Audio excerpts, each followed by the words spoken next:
All right, welcome everyone. I just got to do a couple things and we can start. I want to make sure we're up. We are up. Let me lower the volume on that. Everyone recovered from this weekend? Yeah, I just got back to running yesterday, so legs are feeling good. Yeah. You're only a couple days out. I'm still not recovered from long haul. Yeah, what time? When did you end up leaving, Marty?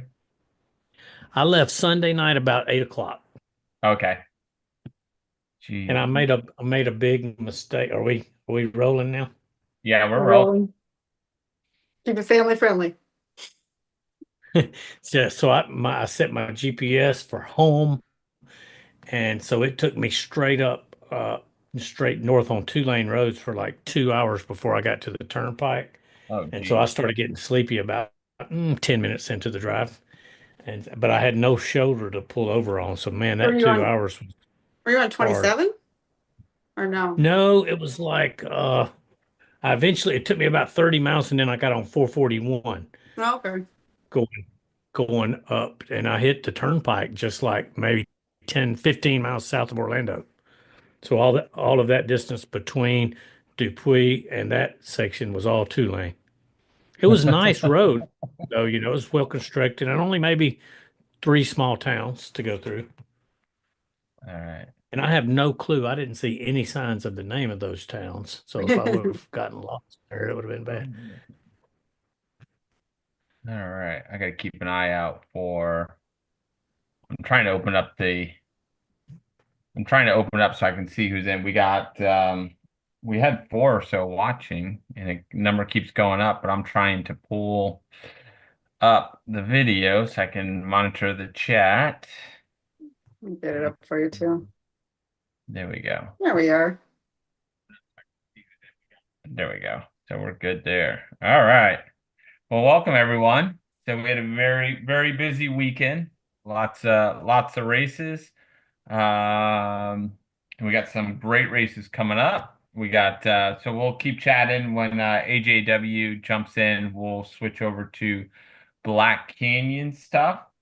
Um, so that's going to be exciting to hear that. I don't know. Have you guys looked at the entry list for it?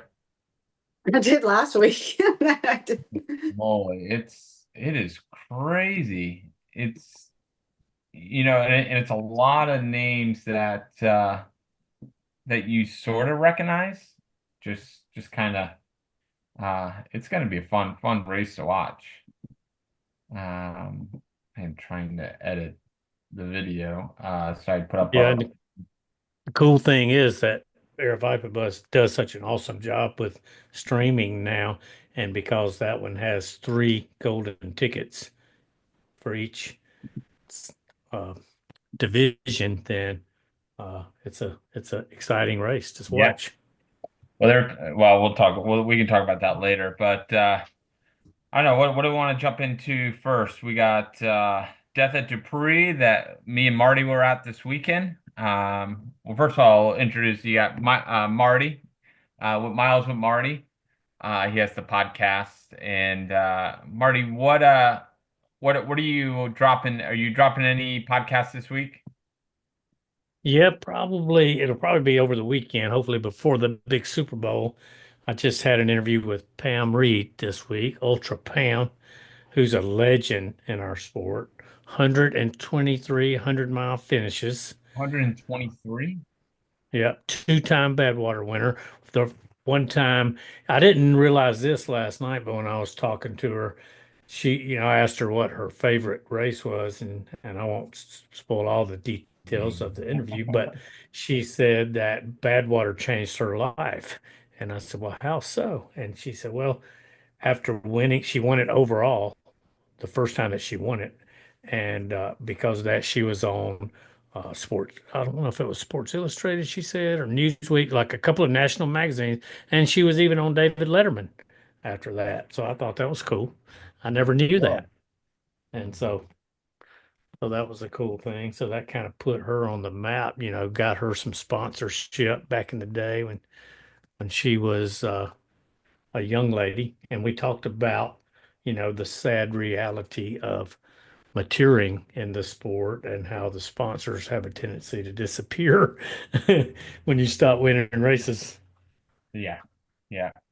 Now we got Marc Burget, who did the Donna 110. You want to explain a little bit what the Donna 110 is? So the Donna 110, it's actually it's a 110-mile race. It's a 2-day stage race. So you run 84 miles on Saturday.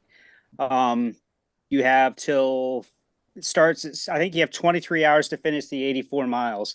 And then you bounce back the next morning, and it's running with the National Breast Cancer Marathon. You run the full marathon to finish up the 110 miles. All the proceeds go to the Donna Foundation, which benefits breast cancer families to help with their expenses and going through the treatments. Then we got Bobby And Joe, who got to Hey, babysit this weekend. what did I? I All do, weekend long. I do much. I do much. Um, yeah, I'm just getting ready for the. I'll plug the Picnic Island Ultra for Mike Melton. That's coming up next month. Okay. So that's I think it's the middle of March down in Jupiter. So that's what I'm getting ready for. It's 10. I think it's 6 hour and 10 hour. So I'm doing the 10 hour. Oh, good deal. Good deal. And then we got me. I was down at Death of Dupuis with Marty this weekend, and we did the live stream of it. And I don't even know how many hours of live. I think 16 hours, 17 hours of live streaming. did a Um, lot. Yeah, we did a lot. So some of it was boring and some of it was really, really awesome. It was a lot of content I had to fill.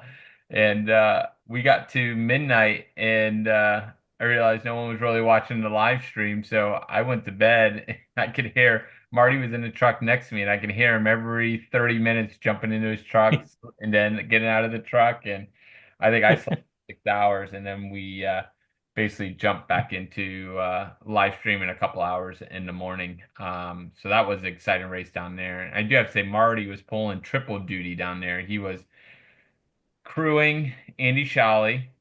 He was cooking for everybody there, and he was helping out with the live streaming. So he was a trooper down there. So if you ever need All someone, Star Marty. if you ever need someone to crew for you, call Marty. We're gonna start Yeah, he's for hire.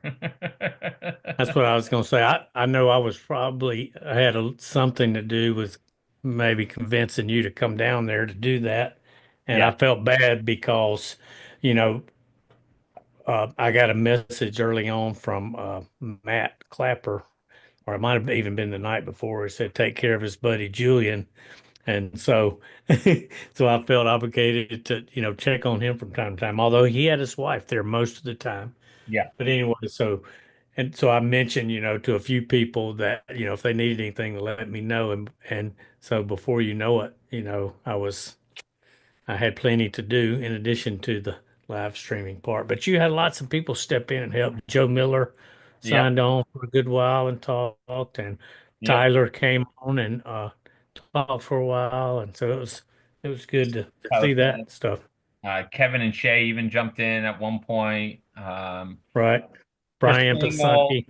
Chris Stengel was giving updates from the Forgotten Florida. Yeah, Florida. and Brian Pasante out of Colorado jump on with altitude and what's his coaching? Altitude.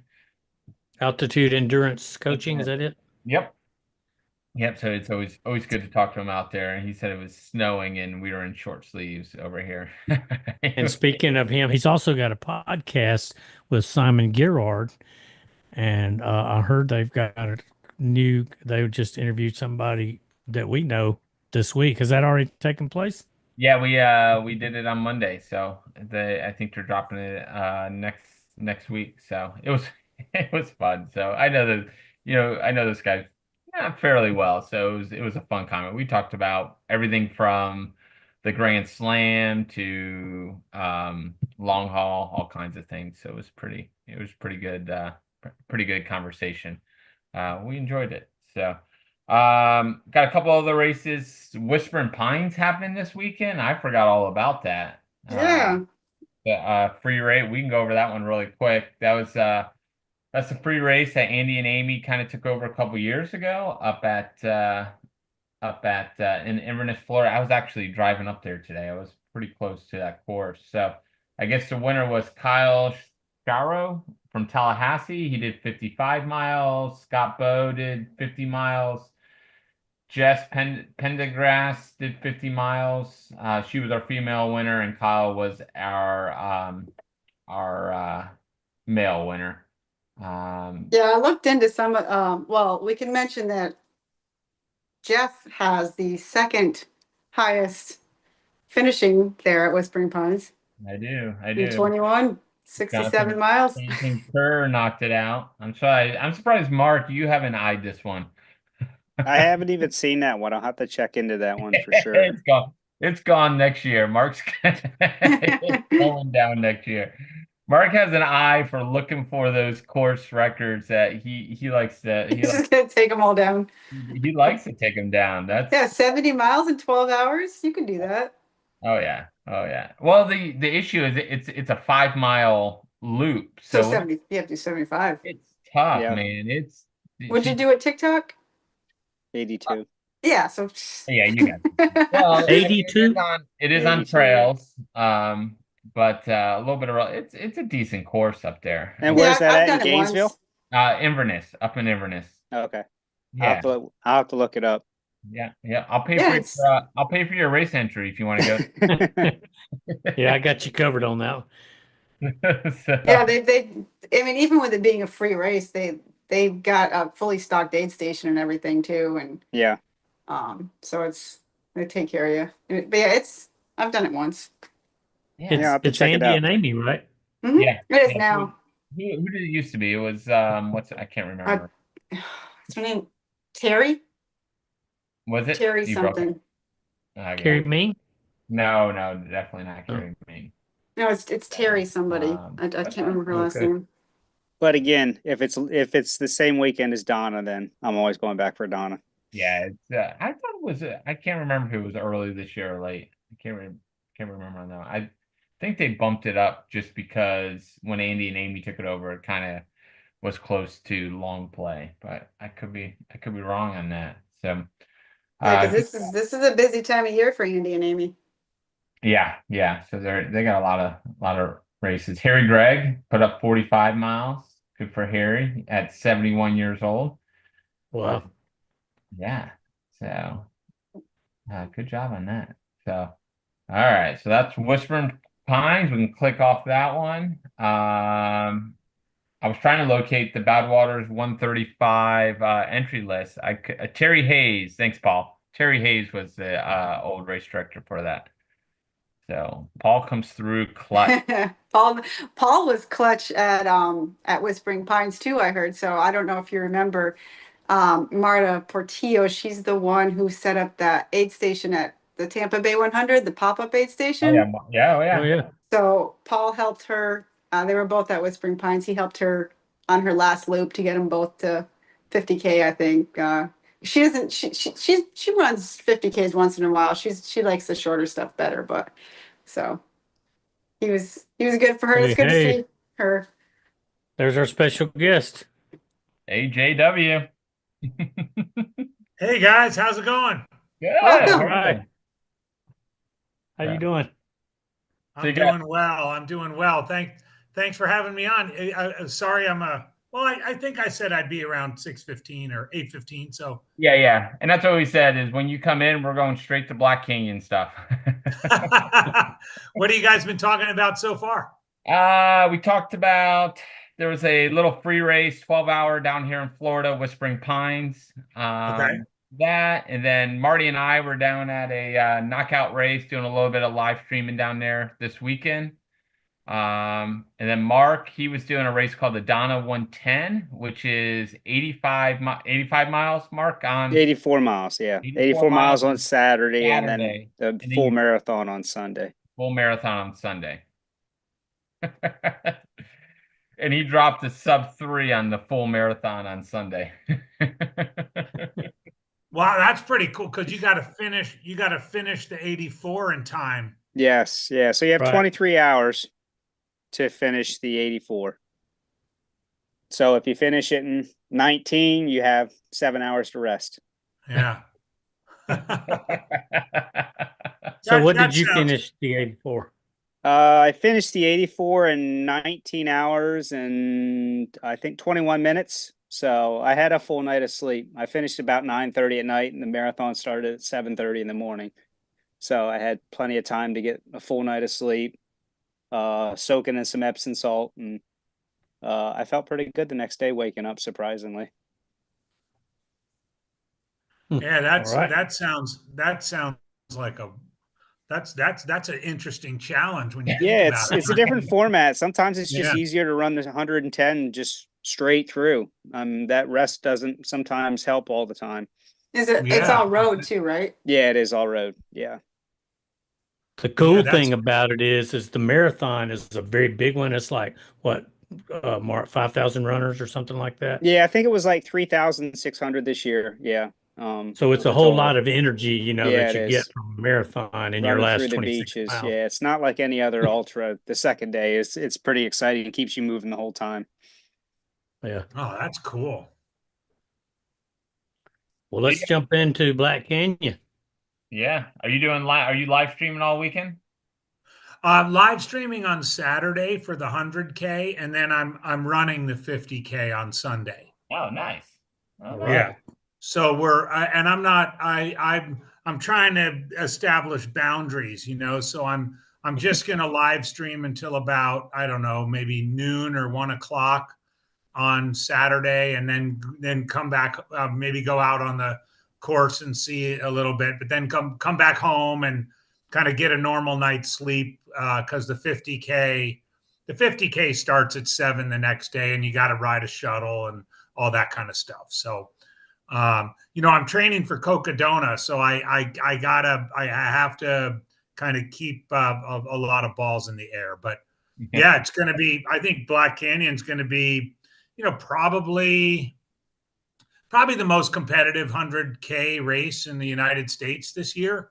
Maybe Gorge Waterfalls will be a close second. CCC over UTMB will probably be more competitive, but in terms of like the 100K distance, I mean, I think Black Canyon clearly, attracts, a world-class field now every year for the last 4 or 5 years, and this year's no different. So that's kind of a cool thing. Oh, that entry Yep. list is just ridiculous. You just go down it, and there's so many names not, and a lot of the names aren't even like names that have been in like we've known for. You got Tim Tollefson on there and stuff like that, but I mean, just fast guys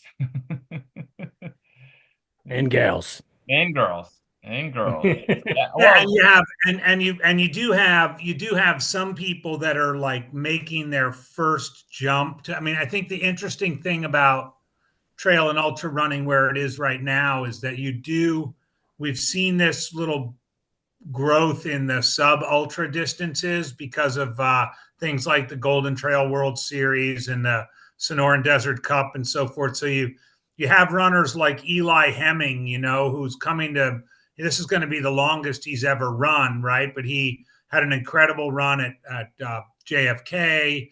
Yep. He blew the doors off a lot of 50Ks during the year of 2024. So I think you're seeing athletes kind of be a little bit smarter about how they make their way into a distance like the 100K. But of course, at the same time, you never know. I mean, people like to say, 100K is like twice as long as a 50 miler. And of course, that's obviously not true, but those extra 12 miles are really a difference maker when it comes to nutrition and fatigue and all of those things. So it'll be interesting to see how it plays out. I'm intrigued. And especially since the field has this sort of blend of these newcomers that have never done the distance before. Many of us have never heard of them. And then kind of these tried and true people who are going for the golden tickets for Western States. And, because it goes 3 deep instead of 2 deep, that kind of makes that's like a difference maker. I mean, the only other race that goes 3 deep is CCC. So, that raises the level of the competition as well. and then on the female side, you have 3 of the top contenders already have tickets into Western States. So that's because I think what Heather Jackson's in there, and there's two others that have tickets already. Yeah. Oh, yeah. And so, yeah. And so you can almost like cancel them out. I often like to just cancel the ones who are already in out and just sort of the intrigue. Like Shea Aquilano, for example, she's a fantastic runner. She's in the race already, in Western States already. I mean, but she's coming down to Black Canyon to sort of see how she, measures up. Heather Jackson has been here now, I think the last 3-4 years. She's doing the same thing, but then you have, I think the most intriguing story for me is Abby Hall. Abby Hall is like a world-class, she's done things all around the world, but she lives in Flagstaff. These are like her backyard trails. And I think she finally, after all these years, wants to take a shot at Western States, and this is her best way in. So, Abby Hall is somebody who, well, it would just be amazing to see how she plays out. Katie Smith as well, right? She's a two-time, podium finisher at Western States. She's been injured for a little while. Yeah. Like, this is a really good chance for her to kind of make that sort of jump back in. And Tara Dower, who's done incredible things, in trail and ultra running, but has not been, that Appalachian Trail, FKT last year was amazing, but hasn't been to Western States either. So like, those are three really intriguing stories of three athletes who've been around for a while, but never really kind of focused all of their attention on something like Black Canyon and getting a golden ticket. And I think, I think if I were in the women's field and I was, one of these up and comers or something like that, I'd want to make sure I know where those three are. Yeah. Oh, it'll be fun watching them on the first 20 coming into Bumblebee. See him let them rip. What do you think about Mary Denham, AJ? Well, I think Mary has just come like literally out of nowhere, right? Right. And I know not nowhere, right? She had all of this, marathon pedigree and everything else, but in my end of year thing last at Iron Far, I called her the rookie of the year. She's not a rookie runner, but she was a rookie, trail and ultra runner. And she just kind of just exploded onto the scene. And so you don't really know. My only question about her is she a little bit over raced, right? A lot of these things from like August to now are really, really close together. And I think if you're coming from like a marathon background, and only she knows if she's over raced, but she's packed a lot into, let's say, from like July 2024 to now. And it'll be interesting to see, like I said, those last 12 miles are a big thing. And yes, it's a massive downhill to Bumblebee. It's really nice and smooth and flowy, pretty much all the way to Deep Canyon and then Black Canyon City. But then, there's still some running to do and some grinding to do after mile 40 at Black Canyon. And Mary Denham is somebody, I'm sure she'll be in the front, halfway through, but I'll be really intrigued to see and interested to see how she does and how like the accumulated fatigue of what she's done over the last 4 months impacts her. Yeah. So how's the temp? Is it supposed to be hot out there? What's the temp supposed to be? No, we've had a few record days leading up to it. I think it was like 82 the other day, 84 the other day, but it's looking like right now it's going to be lows in the upper 40s and high right around 70. So even people who are coming from really cold places, should be okay. Course is going to be dry as a bone. That's one bad thing. We haven't had rain in a long, long time. We had a little shower at the end of January, but we pretty much haven't had rain since August. So, there'll be that one creek crossing after Black Canyon City going across the Agua Fria River, but really it's not, they're going to have dry feet most of the way, no mud, nothing like that insanity last year of the first 7 miles and the snow and the mud and everything else. Like it'll be it'll be really, really, I think, a clean course, and kind of set up pretty nicely for potential, course records. Or the course is altered a little bit now because they go down into Deep Canyon Ranch and then out. But I mean, I think it's still primed for, somewhere in the low nines for the women, and certainly around 7:30, 7:40 for the men. So Wow. it's going to be a fast 100K, no doubt. Well, that's good. The river's down, because that river crossing last year to get into the drive across was pretty sketchy to get into. Was it Deep Canyon, that giant aid station?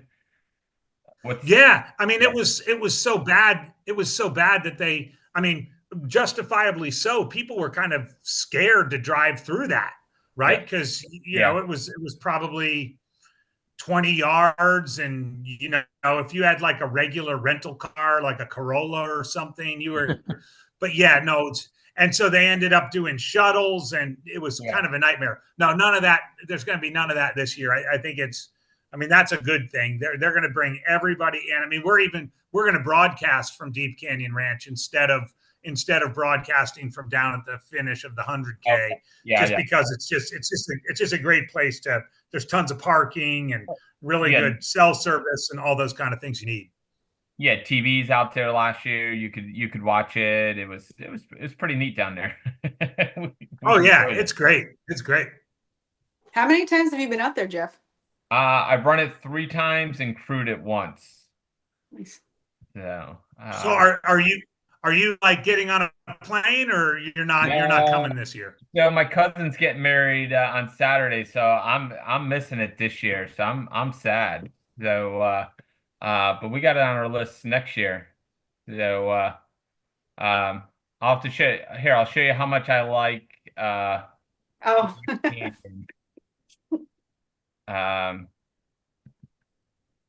this is my shower. Let me see if I can find it. We just got. Where was it? Third one. There it is. You have a Black Canyon shower? I have a Black Canyon shower. Can y'all see that? Did it make No, it? It's tiny. You gotta make it bigger. Yeah. Double click it. You gotta click on it. Yeah. Oh, that's funny.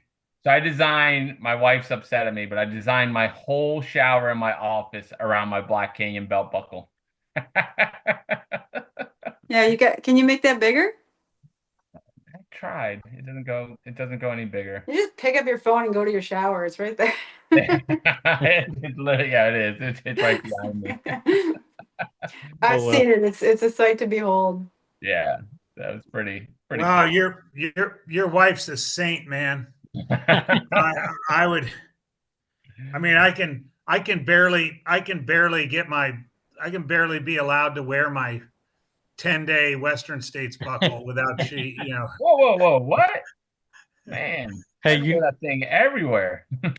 Andy, every time I talk about Western States to a guest, I just talked to Pam Reed last night, and I told her the story about you and your silver 10-year buckle.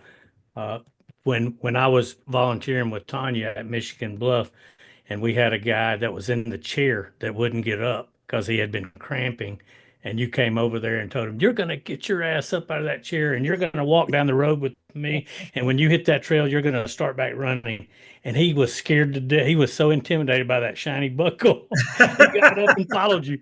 And I saw that guy at the end of the race. I've got a picture on my phone where I took a picture with him on the infield. He finished with 28 and change. And his lip was quivering. He had pretty much signed out, and you got him back in the race. And Tanya said, "Yeah, AJW, that's my closer. All I got to do is do like that, and he'll get him back on the trail." I mean, that's become a little bit of a thing. I mean, if listeners don't know, I mean, I assume most listeners do know who Tanya Olson is, but Tanya and I are old friends, and I go to Michigan Bluff every year, and of course she does feet there every year. And yeah, that's exactly how it goes, Marty. She'll, especially in those last sort of, I don't know, 2-3 hours, people are coming in there and they're just like, they just don't know what hit them, right? It's only mile 55, but they're just like, oh my God.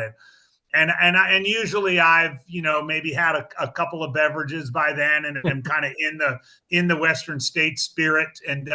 And so that's kind of become my job, is like to just get people. Sometimes you can't get them out of the chair. Sometimes they're done. If their day is done, their day is done. But a lot of people just get there and they're just tired, or they're sore, or they're overwhelmed by the whole experience, or the whole experience is kind of sinking in and settling into them. And for those people, it's like, dude, what are you doing? This is Western States. You did all these qualifiers. You were in the lottery all these years.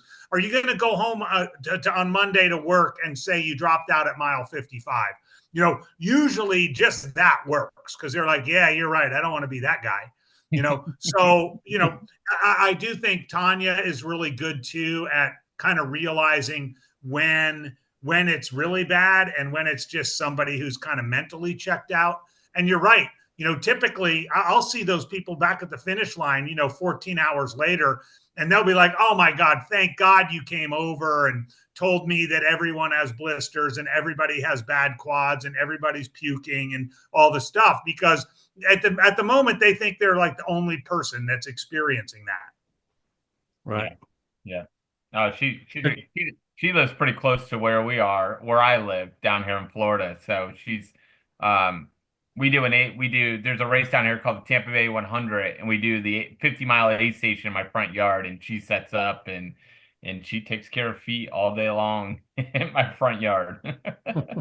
She's the best, man. Best in the business. Yep. Yeah. So Andy, are you allowed to pick golden ticket winners for this race, being an announcer?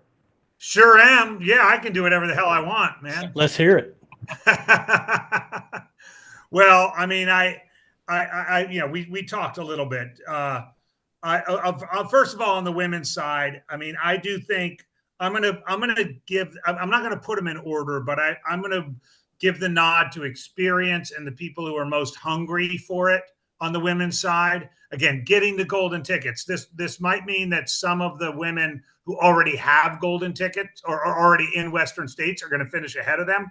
But right. I'm going with Abby Hall, Tara Dower, and Katie Asmith. I think the three of them are going to, run hard. They're going to run smart.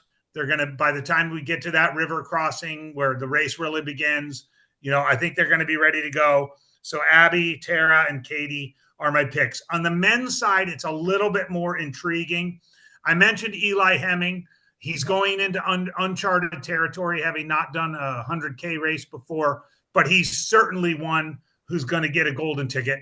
The next one is Blake Slatengren. He's a guy from Seattle. He's had really good success at Javelina 100.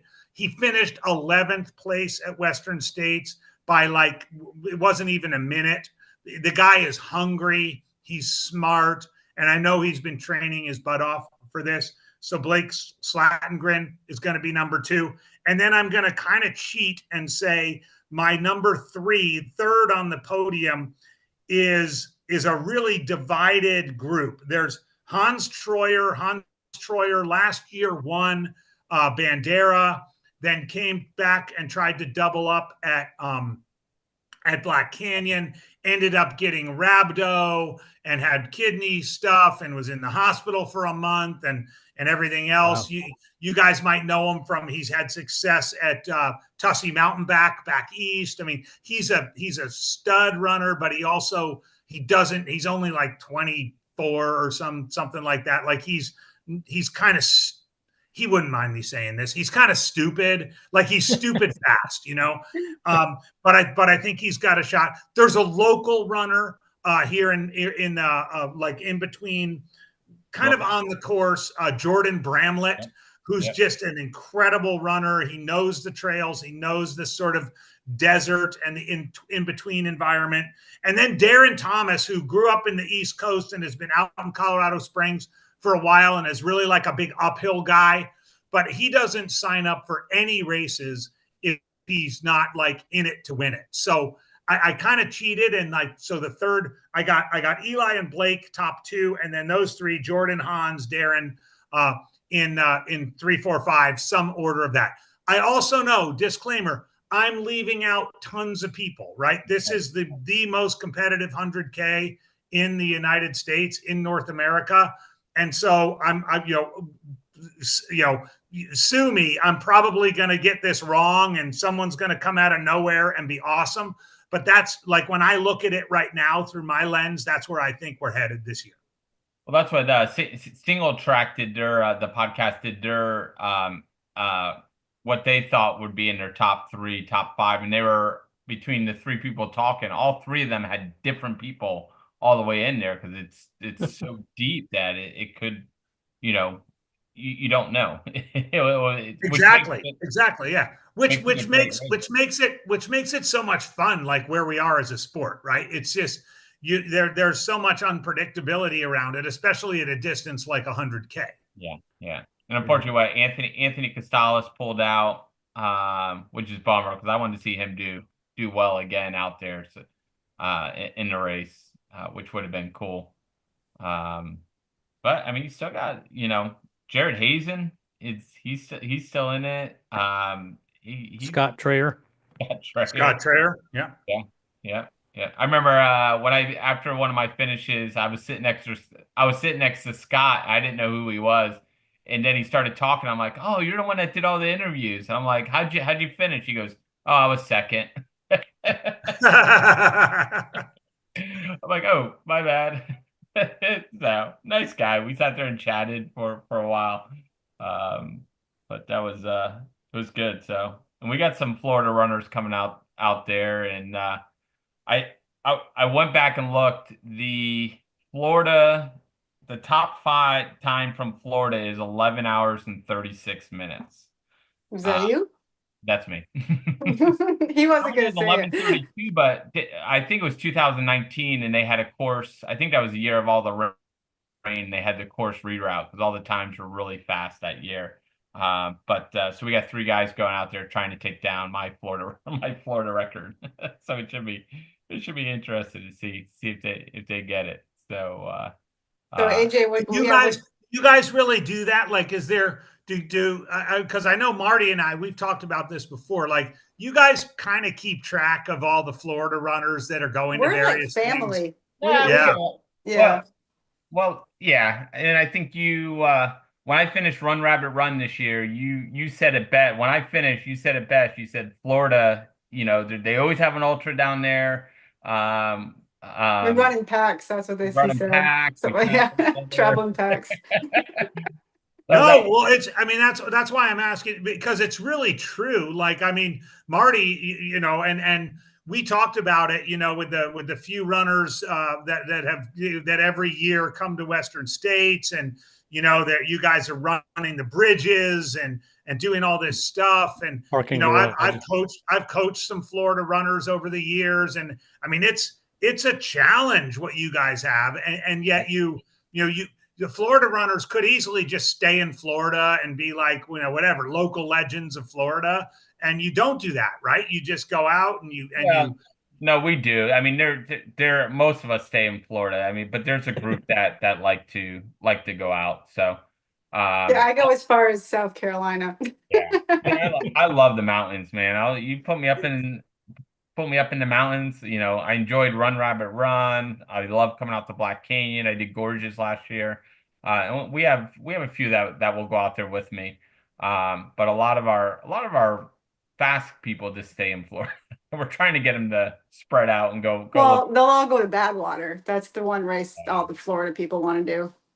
Yeah, that's what you'll mostly hear from the fast people or from the people that have been around. It's everyone wants Badwater. Yeah, I can understand that. Yeah, but yeah, So I mean, Andy, how's the training going for Cocodona? It's going. I mean, I'm not injured, right? So that's the first. It's 3 months. The race is 3 months away. I'm blessed to live in there. I mean, I'm an Arizona guy. I love Arizona. I know the trail. I know the environment. So no, it's going great. And being in the sort of where Aravaipa is, I can run a race, every other week for the next 10 weeks, and get a 50K or a 50 miler or mini training camp. I can find people to run with. You know, I'm not necessarily, and I had a pretty good javelina. I ran sub 24 at javelina back in October. So I'm not overly worried about my physical fitness or my mental fitness, but I'm definitely worried about how this whole sleep deprivation thing is going to go. Right? Like that's completely uncharted territory for me. And I take my sleep very seriously, you know, and I've had some bad races when I've had to, you know, either start at night or run through the night, or, you know, I'm not necessarily a really good night runner. So, you know, there's components of that really make me feel like a newbie. Right. And that's a good feeling to have. Like, you're running ultras, been running ultras for 30 years, and I can still find a potential experience that makes me feel like a newbie. Like that feels really good. And yet, you know, I think the wild west of these 200+ mile races is that everybody, it's kind of like nutrition 30 years ago. Everybody has their thing that works because it works for them. Right. But it doesn't necessarily work for everybody. Right. Like back in the day, you would be like, I mean, now I think we've gotten nutrition a little bit better dialed in terms of 100 milers or less. But like back in the day, it would be like, well, I eat solid food, I eat gels, I eat all fluids, you know, whatever. And I think when it comes to sleep, people are also all over the map too. Oh, I have planned out sleep breaks, and I sleep. Oh, I just sleep wherever the hell I fall down, you know? So it's all that part. And you can't really, I mean, I suppose you can train for that if you want to like run through the night in practice or something like that, but nothing, you can't possibly like replicate what you're going to feel like out there. So it's just like you dive in with 2 feet and kind of hope for the best. So thanks for asking, Marty. The training is going well. I'm fit. I'm probably running like 60 miles a week. I'm going to do the 50K at Black Canyon, you know, on Sunday, hopefully finish in time to get home and to see the Super Bowl, stuff like that. But, you know, yeah, I'm really enjoying the fact that I'm training for something that's really big. And I haven't done that in probably a decade. Yeah. So while we're on the topic of these multi-day races, so the 200s out west have gotten really popular. And if you listen to people talk, it seems like they say they just started. So I'm just asking you, from being from the West Coast, what do you think of races like Vol State or HOTS that, you know, we've had these multi-days on the East Coast for a while. They just don't seem to have the same popularity. You don't get the big names that come out and do them. And what do you think the difference is? Oh, probably social media and marketing and everything else. I mean, Vol State and HOTS are awesome. I think that you know, you can go back to the late 90s when David Horton organized a multi-day run across Virginia into West Virginia. I'm forgetting the name of it right now. But it was like 5 days, and you know, kind of choose your own adventure. So and of course they've been running multi-day events in Europe for a long time. I think it's a couple of things, right? I think it's you know, Candace Burt is really, really good at marketing, and she created a whole sort of subgroup out of her Tahoe, Bigfoot, and Moab. Jamil Curry and the team at Aravaipa is really, really good at marketing when it comes to Cocodona. And I think with Cocodona in particular, they've been able to attract like a not a world class, but at least a highly competitive field to these events, right?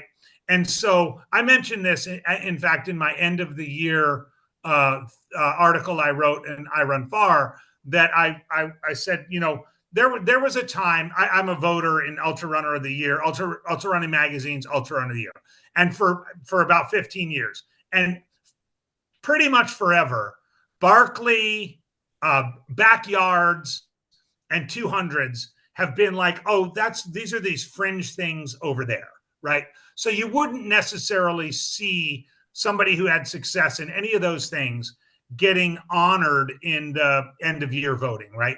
This year, Geraldus Harry Subertus, who won Cocodona, won Tahoe, won Moab, and I think got second at Bigfoot, got 8th in Ultra Runner of the Year, men's Ultra Runner of the Year. And I was like, whoa. And that's all he did. He just did 200s.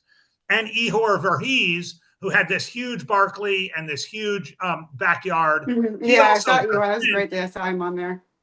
And then Meg Eckert, who's also like a really good 24 and 48 hour, but she did really good at the backyard. So I was like, oh my God, the fringe events are no longer on the fringe.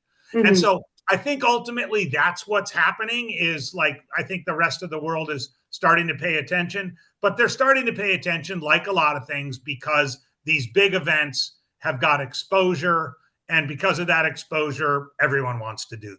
Yeah, Laz isn't going to pay for marketing, so. He doesn't need to. No, he doesn't. I mean, the dude made like $500,000 during the pandemic by just having people virtually run across Tennessee. Talked about that the other night. It was more than that. Is that all? But he gave I most thought there of it was a away. couple more zeros on that. Yeah.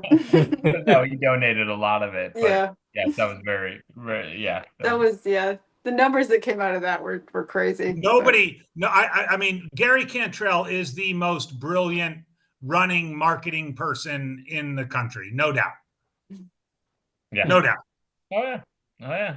So just coming up with the concept of the backyard just built a whole thing, a whole nother kind of sport inside of the sport, of our sport. So pretty crazy. Yeah. So do you have anything to say for if we go to Black Canyons, all the newbies that are coming out? Anything you want to let them know? First timers at Black Canyons? I mean, it's gonna be a fast course. It's gonna be smooth. It's crowded. I will say this: it's crowded. Aravaipa packs them in. You know, you're gonna be running with other people the whole time. So run your own race, have a good time.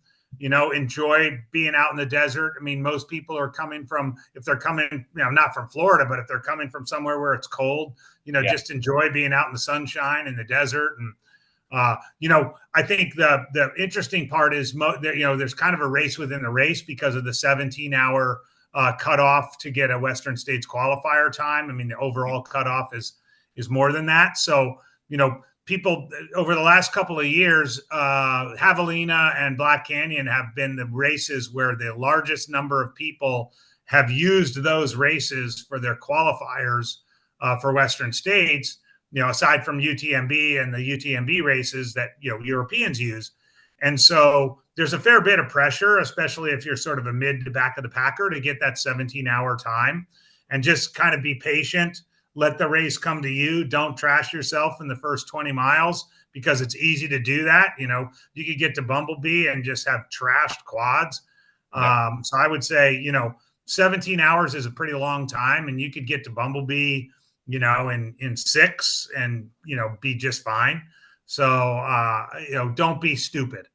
Yeah. I paced a runner to 1640 last year to get in under 17.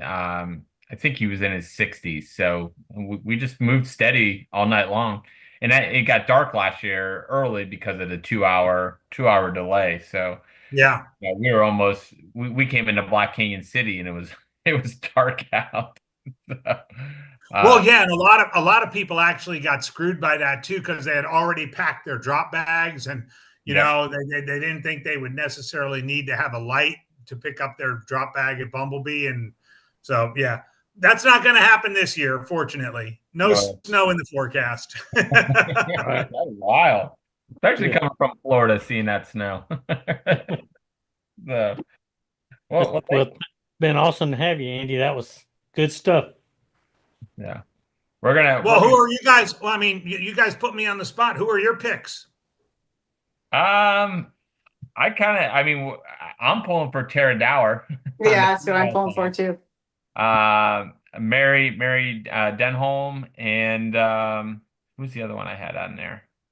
I had to list a whole bunch of people, but those are two I like to see on the female side. Male side, I binge listened to all the Chasing Gold today. I had 3 hours of driving, so I just listened to all of them. Yeah. I've always been a fan of Tim. Will Tim Tollefson be up there on the podium? I don't know. I mean, it could. We'll see what he does. But I did like listening to Jordan. Jordan, is it Brambell? Yeah, The Bramlett. Yep. So he seemed like a really cool guy. So Yep. I think he's one that coaches at Emory. I think at Emory Riddle. Yep. So I like to see how he does out there. Great story with him. And then I mean I always like Scott Traer. Well, can Scott repeat what he did a few years ago? Craig Hunt, he had a good second half of the race last year. So I don't know. There's so many names on there. It's tough. Yeah, it is. Yeah, it is. So I mean, it's gonna be great. It's gonna be great to watch it. The good thing is, well, I don't know. I think I'll be watching it at a wedding on my phone to see how the finish goes. Well, that's the awesome thing about it, is the fact that we can watch it. Air Viper does an excellent job Yeah. of putting that out there for us nowadays. Well, that's what I said. I mean, the Super Bowl is only 3 hours. We get 10 hours to watch. Yeah. The race. Then you get to Cocodona and you're watching it for 100 hours of live coverage any minute you get. So Must see TV. yeah. All right. How about you, Bobby? Who do you got? Tara Dower. I got Tara. I didn't really pay attention to the men's side. So I'll go with what you guys are. Yeah, I like her. I like FKTs and I like those sort of things. So anybody who goes for that, I'm always rooting for them. And she's got she just won a race back in December. She's got a couple other top finishes, so she's got the skills for it. So she can do these super long, month-long journeys, or she can, put the speed down at these short races, I think. So I like you said, some of them are going to be more hungry for it, I think she's one of them. I remember in the interview with Marty and some other interviews I heard with her, how she was missing the speed stuff. So I think she'll be fun to watch. Bobby Joe's just mad Ryan Montgomery's not out there this year. Oh, I love him. He's one of my favorites. He is. He's a great guy. He's a great guy. Yeah, he brings a lot of energy to it. So yeah, I would be rooting for him. I'm always rooting for him. I'm thinking Heather has a shot at a big day. I'm looking at her. I'm also curious to see how Ashley Paulson does. She is a strong runner. I don't know how well she will do in the second half of it, but the first half I would expect her to be in the front of the pack. Yeah, I agree. She's good on the smooth stuff. It'll be interesting to see how she does once it gets a little bit more technical and hilly and so forth. But it's good to see her jumping in to, a little bit out of her comfort zone. Yeah. Yep. And on the men's side, I'm pretty much right there with you. Although I pull for Scott because I've had him on the show, former guest. I like to see them do well. Rooting for his friends. But I think Eli, and the ones that you picked, I think are going to be right there. So, yeah, Tim. Now I'm pissed that I didn't mention Scott because he probably listens to this and he's going to be. He doesn't listen. I'll probably see him. I'll probably see him on Sunday morning at the, when I. we're an up and coming channel, so he might not have found us yet. Yeah, and I got to pull for Hans because he's a fellow Georgian. I'm in Georgia, not Florida, so I'm pulling for him. Yeah. Marty's just an adopted Floridian. Oh, okay. I did not know that. All right. He's moving down here when he retires. I gotta ask this, Andy. Even though you can say next question if it's not something you want to talk about. But let's say that Ashley got on the podium. Would she not get into Western States because of her Ironman history? Because of a past Drug test? past doping. Yeah. I think it would probably be something they would have to look into. There was that situation with Lisa Roberts a few years ago. But Western States has modified their what used to be a one strike and you're out type policy that they had. They've modified that somewhat in the last 18 months. I don't want to speak out of turn, Right. but I know they've modified it to align it with the USADA rules about that. And I think it would be interesting to see. I think the spirit of it is we completely are against doping. We test all of our athletes, everybody in the top 10, everything else, but we also take past doping violations on a case-by-case basis. So I think we're Ashley to get a golden ticket. It would probably be a challenge. It would be something that they would have to kind of work through, right? Because it's public knowledge, it's out there. And I think as their policy is evolving, I think too their response to previous doping violations will also evolve. Yeah. Good answer. I didn't realize there were changes. So yeah, they changed. That. Yep. They essentially changed it from their own policy, like this is the Western States doping policy, to we are adopting the USADA policy with respect to doping, with respect to violations, with respect to suspensions, with respect to what category of drug it might have been, and so forth. All right. Well, we want to go ahead and ask right now. We want you to come back on when we get close to Western States for a preview show for that.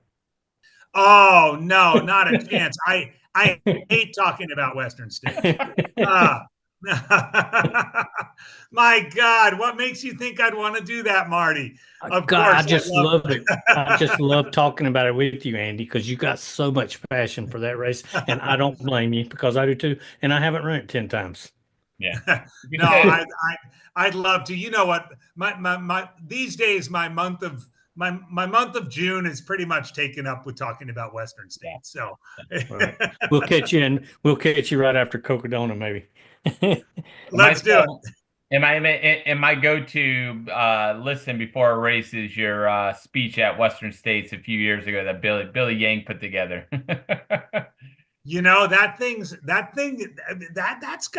That's got traction. I don't know. I was just, Craig was like, come on and say a few words at the end of this.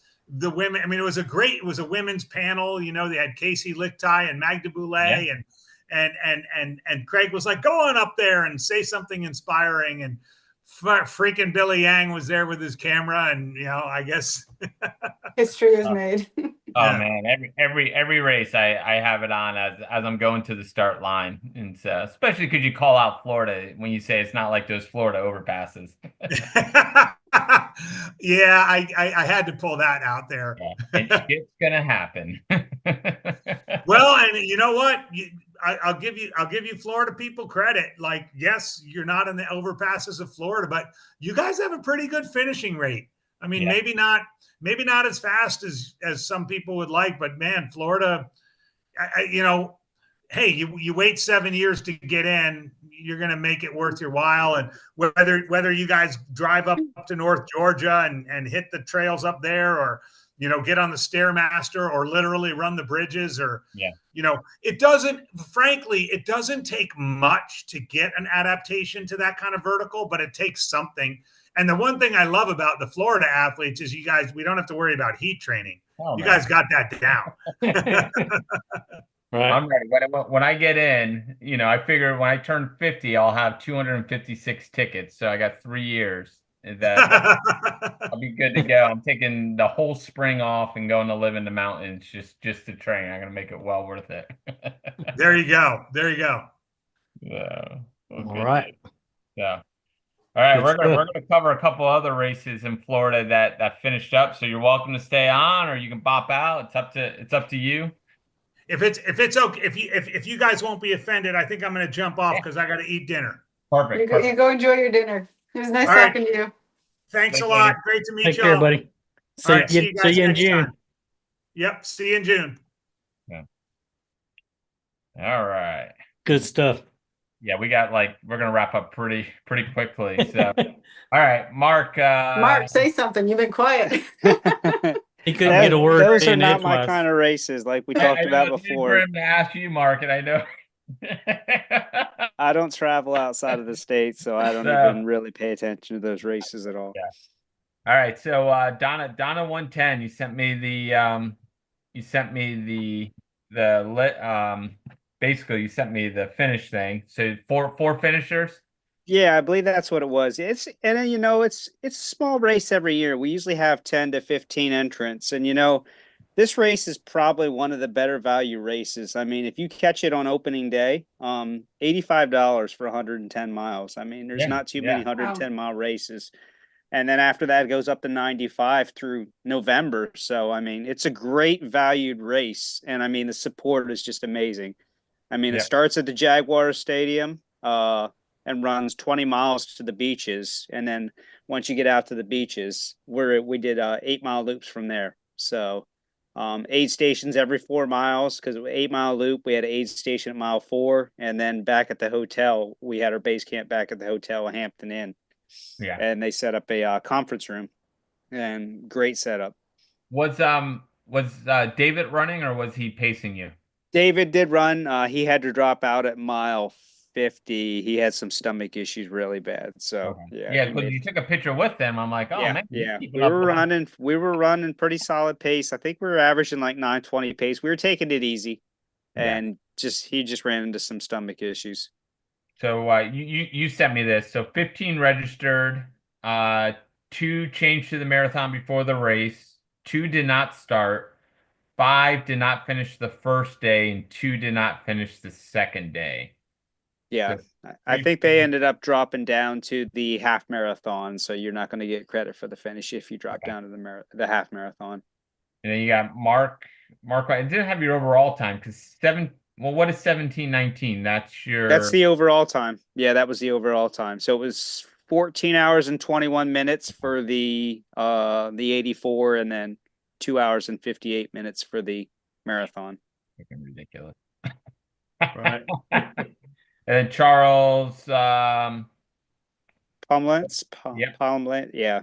So He he was won it last Charlie year. Poblins. Yes, he won it last year. And I think that was one of his first ultras last year, and he's just gone crazy over in 2024, signing up for everything, and he's grown amazingly over 1 year. Yeah, Right. I mean, a 4:30 marathon second day is so impressive. Yeah, he's a good friend of mine. That year, the marathon from Donna was his first marathon. Yeah. After running 84 miles the day before. Yeah. Then third place, Joshua Klein out of St. Augustine, 48 years old. He had a 5:51 marathon, and then probably looks like a 19 plus on the on the first day. And then our female winner, Jamie Saunders, Jamie.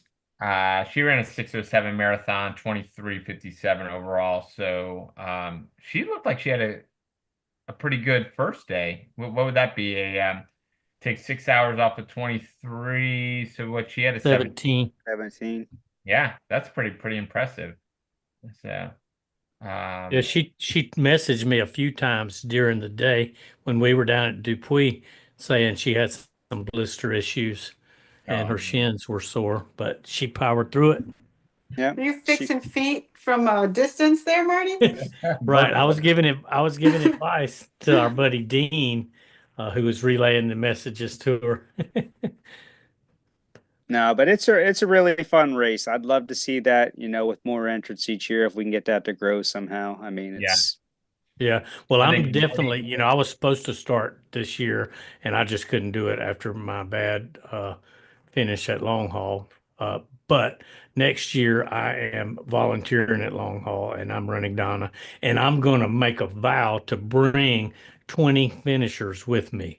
So I am going to work my butt off all year because the cause is so important to me. And yeah, yeah, Mark, that's what inspired you to be a part of it. But the community, you know when something's good for the community because there's a whole bunch of breast cancer charities out there, hmm but this one in particular, and the neighborhood that you run the 8 Mile loops through, it's a high end, nice neighborhood of Jacksonville, and most neighborhoods that I've run races in that were nice like that, they are very uh, they don't like people running in their neighborhood messing up the traffic. But these No, people embrace it and they come out there and talk to you they do. and they They come tell out and you. ask us if we need anything, or it's Right. And amazing the support. they tell you how the foundation has helped their families. I mean, when I was there last year, I had 4 or 5 different people walk out in the middle of the night and just, start telling us stories about how the Donna Foundation touched their families. And it was so moving because, and my mother was a breast cancer survivor and so it meant a lot to me. And so I can't wait to be a part of helping that, helping put money into that charity and Maybe support maybe I'll join you, recognition. Marty. Right. I like roads. I like 100 miles. Me too. 'Cause you don't have to worry about tripping on any rocks and roots. You can still trip though. But yeah. Yeah, those little lines in the concrete, after But yeah, I don't know why I 100. hadn't looked at it before. I don't know.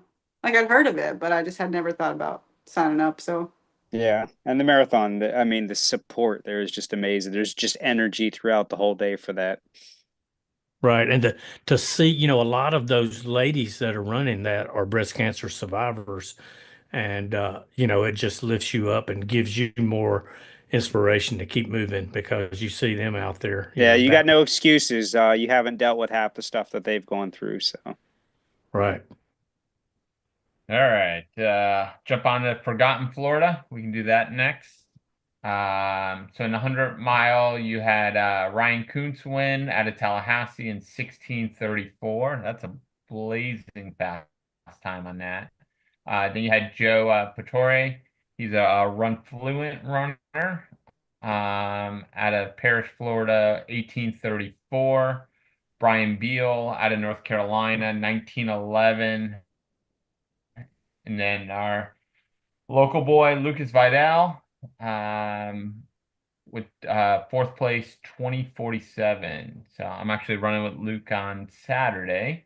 On the female side, who's our Beth Kelly out of Portland. She came all the way down from Portland, Oregon. Won the female side in 22:45.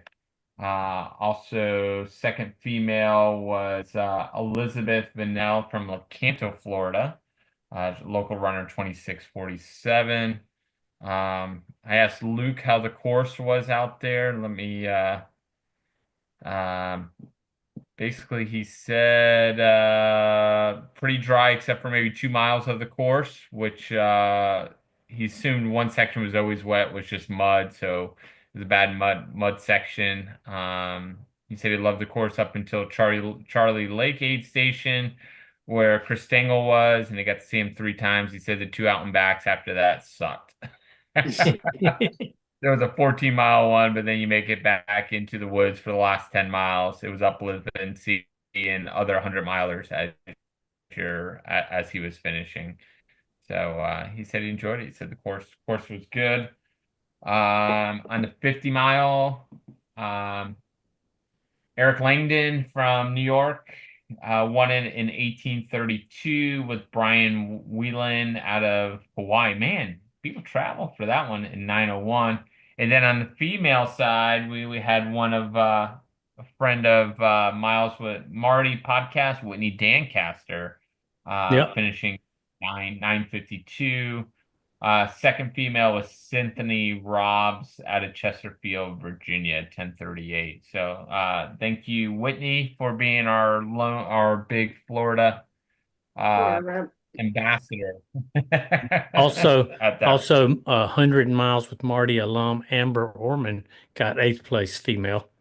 Oh, nice, nice, nice. She's getting ready for her 200 miles at Southern States in 1 month. 1 month. Okay. We'll be looking forward to Weeks. that.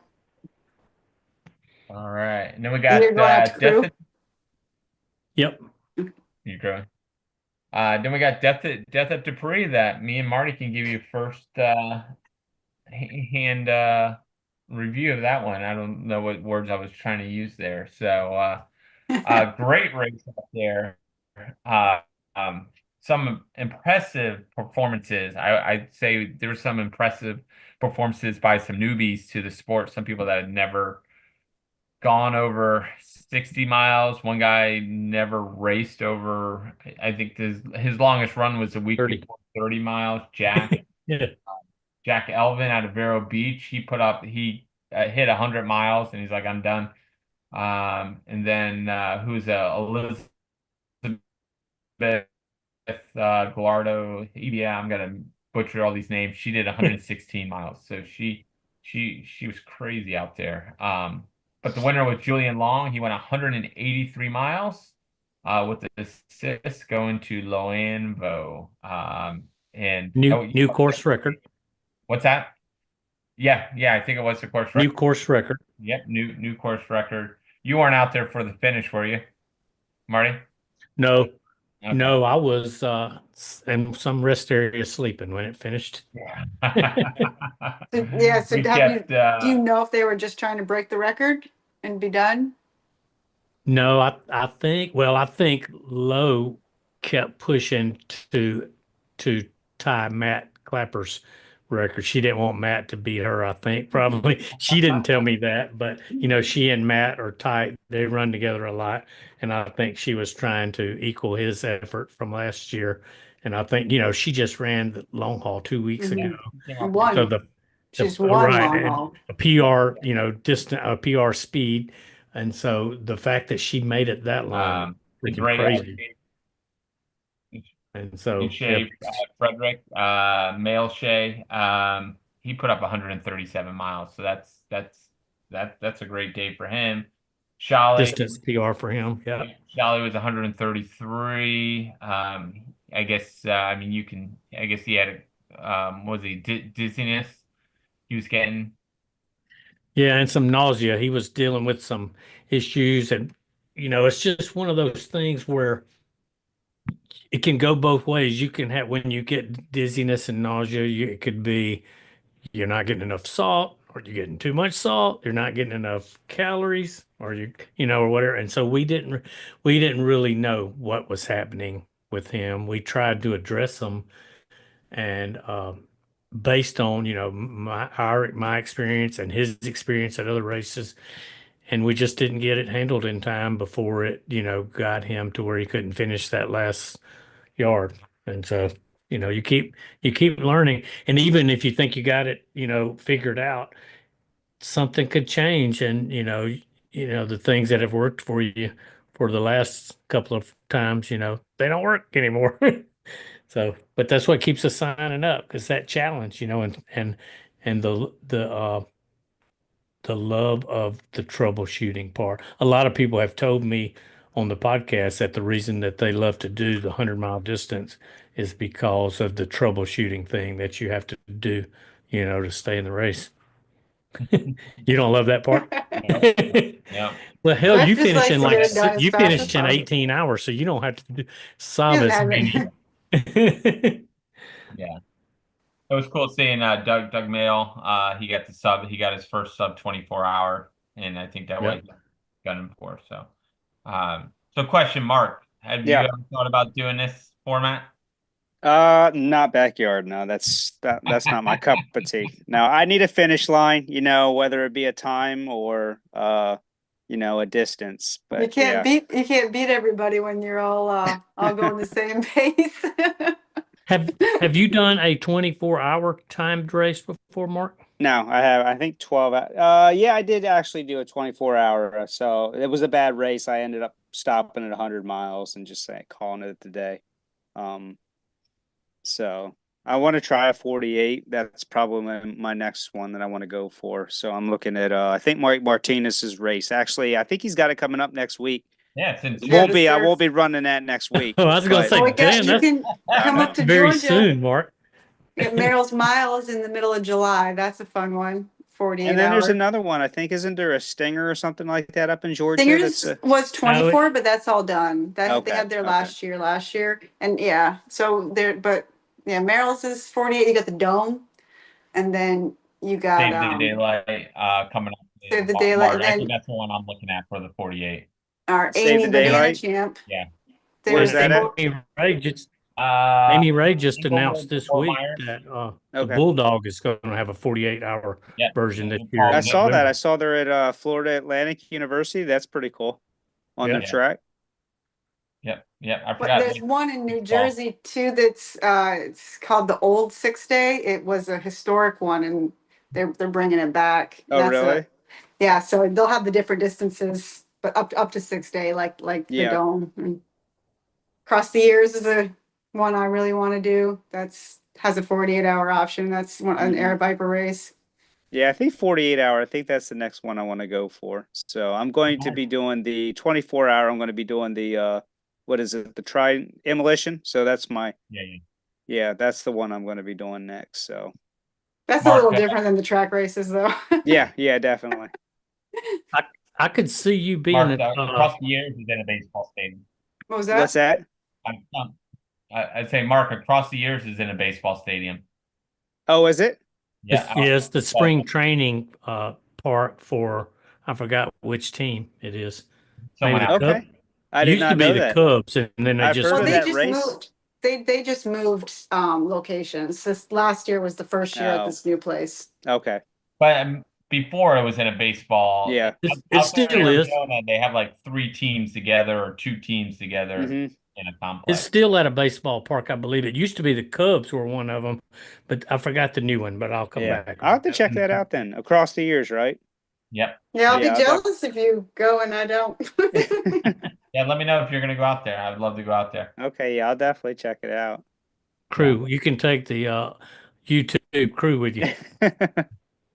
Yeah. But I believe you could put up a big number in the 24-hour track thing if you could get used to running around that little short track. Do you do Yeah. speed work on a track? Yeah. No, I'm Okay. definitely smarter now for that distance. That when I did that 24 hour, that was back in 2000, I think 16. So I'm definitely a lot smarter now than what I was back then. That's tough. It's a different. It's interesting. I'd like to give it a go again because I wasn't a fan of it the first time. Yeah, so it's the Peoria Sports Complex, which is spring training location Okay. for And the what month is Padres. that? Padres and the Mariners. So, What month is that? It's over New Year's. Year's. Oh, okay. So it starts depending on which race you sign up. It goes from Gotcha, December gotcha. 28th to January 4th or whatever. Okay. Cool deal. All right. What else we got? I think we covered most of them. Rocky Raccoon out in Texas. I know you You were got asking about another Badwater. Yeah, I didn't see I it. think people have they did this in the past. I don't know if they're still doing it this way, but I think when they announce the entrance, you have X amount of time to actually finish your accept your thing. So and then they'll post I it. said that's how they did it before. I don't know if that's still what they're doing, but that might be why there's no list online right now. Okay. Yeah, they take about almost a month before they actually publish a list. Yeah, that's what yeah. So if you don't, you just have to, you can go back to the video and look in the comments and see most of the names. But Yeah, I'm But sure who's the big- we're real well represented. Yep. Yep. Any other races we want to cover? That's it. Yeah. So, and then coming up, Joseph Fuller has his race coming up. He said it's sold out, but he's looking for volunteers. So he's got 2 weeks on that. For the 100 or No, this one's one of the Skunk Ape races. Skunk Ape 60K and okay. 30K. Yeah, so he gave me a preview, so we can talk about it next week. All right. And I think Bobby and I Mark. we'll be headed to South Carolina next weekend for Yeah. Oh yeah, we the will Raven for the Okay, Raven. Raven next week. Okay. So we'll 20, 12 and 24-hour track race with a lot. I think mostly elites are running it. It's only like 25 people running it, so that'll be interesting to watch. Yeah, it's one of the 24-hour invitationals. So Mark, if you do a 24-hour and do a good time, you could get invited to something like this. People use it for the 24-hour US team qualifications Mhm. or Desert Solstice. So that'd be fun to see. But yeah, it's going to be a lot of big names. Yeah. He could get in People with trying to get on the team. he could So get it's in for with the his 12-hour pretty easily. so I think it's I what is found it? out today, Bobby Joe, that the race organizers are supplying the pop-up tents for that race, so they'll already be up. Well, So all how we gotta about do is that? show up and hang out. We don't have to set up camp. Or What are we break gonna do with down. all that free time? So let me real quick. I think so for the women, they need 125 miles. Usually it's more like 135 to make the team once all said and done. And then the men is 140, but usually it's about 150 or higher. Yeah. Because obviously only the top few. Now, I think it was last year or the year before, they actually didn't have enough women on the US 24-hour team. A lot of it has to do with the cost. So Yeah, that's what I've heard. I've heard that. yeah, people just they're not interested in Yeah. being second class citizens basically when it comes to the world championships for track and field. So We talked about that. Marty, and Mike Melton talked about that the other day. We're like, why don't we do a virtual race to raise money for the US 24-hour team to go over there since Nike's not going to support them. Right. That's pretty sad. But they got to the, wear the uniforms though. I mean, that's the only reason I'm not there. Yeah. right. 'Cause I won't wear Nike. Otherwise, I'd be there. Yeah, once I can't do it on the live stream, but I've got a funny story about that my coach told me about branding. So, Marty after hours. Yeah. All right. Good deal. All right. Well, thanks, guys. Yeah. Enjoyed it. So All right. we're gonna end the live stream. We're gonna let's do a YouTube pick now of the Super Bowl. I have no clue. Tell us. I'm gonna take a shot in the dark and go against Mahomes this year and go with the running game, and I'm gonna take the Eagles. How Can about they you, both Mark? lose? I want them Huh? both to lose. I don't like either team. I Yeah, I don't want don't to see either like one either- win. I'm I not don't even going to like watch it either. this year. I don't like either team, but I think the I don't like Eagles football. I win. hate football. And who's our pick? Who's gonna win? Out of our three Florida guys at Black Canyon. Scott Hoover, Craig Is this Beck. Scott doing the 100K? Yeah, they're all doing Yep. it. Why did I think he was doing the 50K? So Scott, Craig, or Ariane, right? Yep. Man, you hate to Ariane's got so many Arian, he's got so many